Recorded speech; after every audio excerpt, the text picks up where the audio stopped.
เฮ็ดผู้เดียวเบิ่งนี่แต่นี่พุ่นจำป่าอยู่พุ่นเพิ่นว่า5เฮกตาร์เพราะว่าบ่แม่นได้5เฮกตาร์นี่ผู้เดียวเบิดเนี่ยด้านนั้นพูดยังน้อยนึงหญ้าเสียบ่ทันแล้วแต่เที่ยงพุ่นอันนี้คือ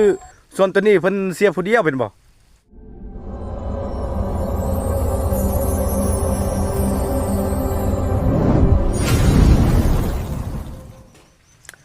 สบายดีพี่น้องปอกไปเบิดสุขสุขคนเด้อมื้อนี้ก็อยู่กับซองบาเวียง KPC คือเก่าเนาะซึ่งว่ามื้อนี้ก็บาเวียงสิพาทุกคนไปเบิ่งสวนมันต้นเนาะว่าสิงามซำใดเนาะอยู่บ้านพะนายเนาะว่าสิงามซำใดแล้วก็สิเขียวซำใดแล้วก็มีกกตายบ่หรือว่าบ่มีกกตายเนาะ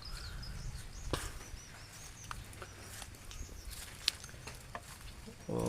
เฮาก็ย่างเบิ่งโอ้ยสวนมันนี่งามเด้อเขียวเป็นเขียวโอ้แล้วก็มีกกตายเติบโอ้ไปไสเจ้าเดี๋ยวสิทำผู้นี้ก่อนเนาะโอ้ไปไสมาจอบงสวนนี่แหละมาจอบงสวนโอ้สวนจะงามอีหลีเนาะสวนจังนี้เนาะก็ได้อยู่ตัวกับใต้ก็หลายอยู่ได้แต่ละปีนี่เจ้าใส่ปุ๋ยหยังนี่คือว่างามอีหลีรอนี่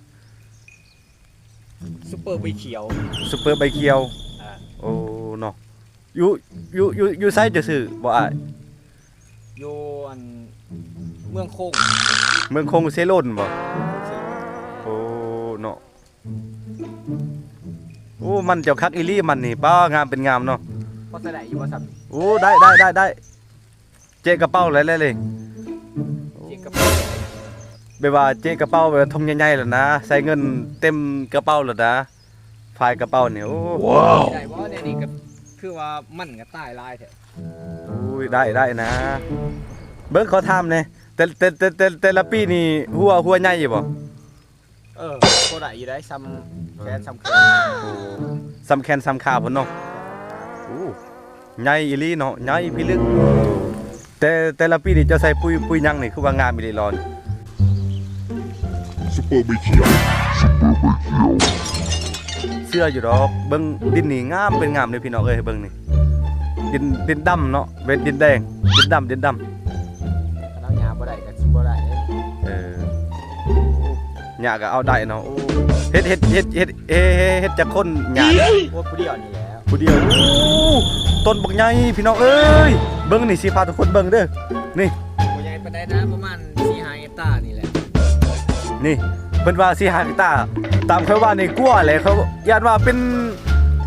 อันนั้นพุ่นแหละเป็น100เฮกตาร์แหละพี่น้องเอ้ยเบิ่งนี่โอ้ส่วนเพิ่นใหญ่อีหลีเพิ่นก็เฮ็ดผู้เดียวโอ้เฮ็ด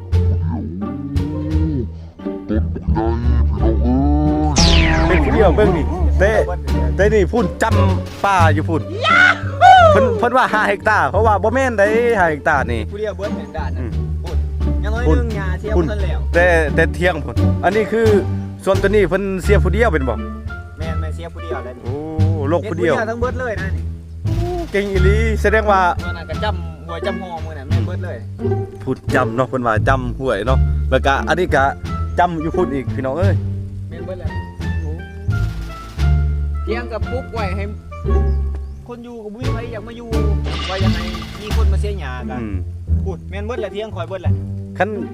บ่ได้จ้างว่าแต่ละปีเด้บ่ได้จ้างบ่จ้างบ่มีไผมาโอ้แสดงว่าให้ราคาน้อย4ล้าน5ล้านก็จ้างแล้วแม่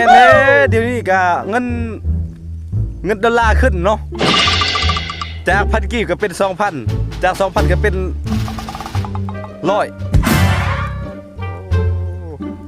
เบิ่งเอาเด้อคนงานก็บ่มีเนาะ